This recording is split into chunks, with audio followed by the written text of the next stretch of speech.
বন্ধুরা চলে এসেছি বড়মা বাড়ি। তো বড়মা যে আমার নিমন্ত্রণ করে খাবে বলেছে, তো চলে এসেছি তাই জন্য। তো দেখি দেখি মা বড়মা কি রান্না করবে। এই যে চিংড়ি মাছ, বাবা আর এক পিস মাছ আছে। আমি মাছ খেতে ভালোবাসি, পোনা মাছ, তাই জন্য ভাজা করবে। আচ্ছা, আর এখানে মাটন। বাবা বাবা বাবা, এই দেখো বন্ধুরা কি সুন্দর একদম রেয়াজি মাটন। বাহ, আর এখানে ভাত হচ্ছে নাকি? আচ্ছা, তো রান্না বান্না করো, বেশ জমিয়ে রান্না বান্না হবে বন্ধুরা। এখানে চিংড়ি মাছ বড় বড় এই সাইজে দেখতে পাচ্ছ বন্ধুরা, কত সুন্দর বড় বড় চিংড়ি মাছ, আর এরকম বড় বড় সাইজের এক একটা মাটনের পিস। আর এখানে পেঁয়াজ ভাজা চলছে।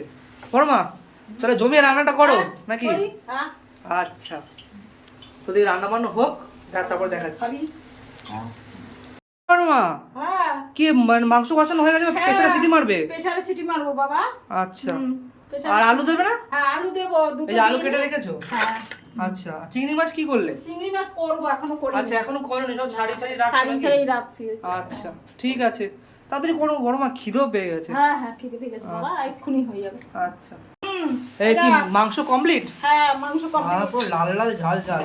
আর এখানে চিংড়ি মাছ। হ্যাঁ। ও বড়মা, মাছ ভাজাটা হয়ে গেছে? হ্যাঁ, এই যে মাছ ভাজা হয়ে গেছে। ও আচ্ছা, মাছ ভাজা হয়ে গেছে, তাহলে এইটা হয়ে গেলেই হয়ে যায়। হ্যাঁ, তারপর খেতে যাবে, তাই তো? হ্যাঁ। আচ্ছা, যাই হোক বন্ধুরা, একদম লাল লাল ঝাল ঝাল একদম দেখতে পাচ্ছ কত সুন্দর একদম মাটন এখানে করা হয়ে গেছে, এক প্রেসার কুকার একদম। আর এখানে মাছ ভাজা হয়ে গেছে, আর এখানে চিংড়ি মাছ দিয়ে কি করবে? এটা মালাইকারি? মালাইকারি। আচ্ছা, চিংড়ি মাছের মালাইকারি হবে। বাহ, ও মা তাড়াতাড়ি দাও। এই তো তাড়াতাড়ি করছি। খিদে পেয়েছে, খুব খুব খিদে পেয়েছে গো। হ্যাঁ, তাও কম ঘুরে ভাত খেয়েছি। আচ্ছা, হ্যাঁ দাও।